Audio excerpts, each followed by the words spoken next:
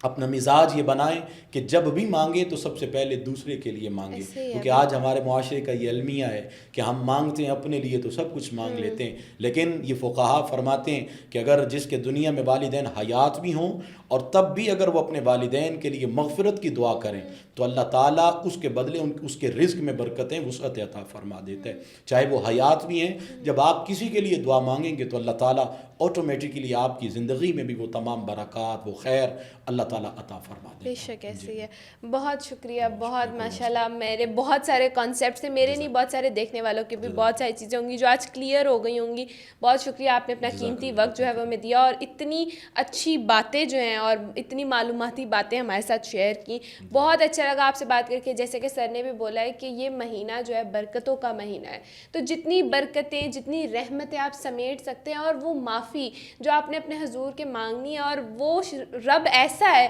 کہ وہ آپ کو معاف کر دے گا، آپ کے ہر گناہ کے لیے آپ کو معاف کر دے گا. صرف معافی کا ایک چھوٹا سا المیہ یہ ہوتا ہے کہ معافی مانگ کے وہ کام دوبارہ نہیں کرنا. تو معافی کا مطلب یہ ہوتا ہے کہ معافی مانگ لی تو دل سے مانگے اور اس کے بعد اس کام کو نہ کریں. تو بس معافی مانگیں، اپنے گناہوں کو معاف کروائیں اور اس مہینے کی جتنی رحمتیں ہیں، برکتیں، ان کو سمیٹ لیں اور اپنی زندگی کو آسان بنا لیں اور اپنی آخرت کی بھی تیاری کر لیں. باقی امید کرتی ہوں کہ آپ کو آج کا پروگرام بہت اچھا لگا. اگین آپ کو رمضان مبارک. رمضان کا مہینہ ہے اور خوش رہیں، لوگوں کو بھی رہنے دیں. اپنا خیال رکھیے. مجھے دیجیے اجازت، پھر ملتے ہیں. خدا حافظ.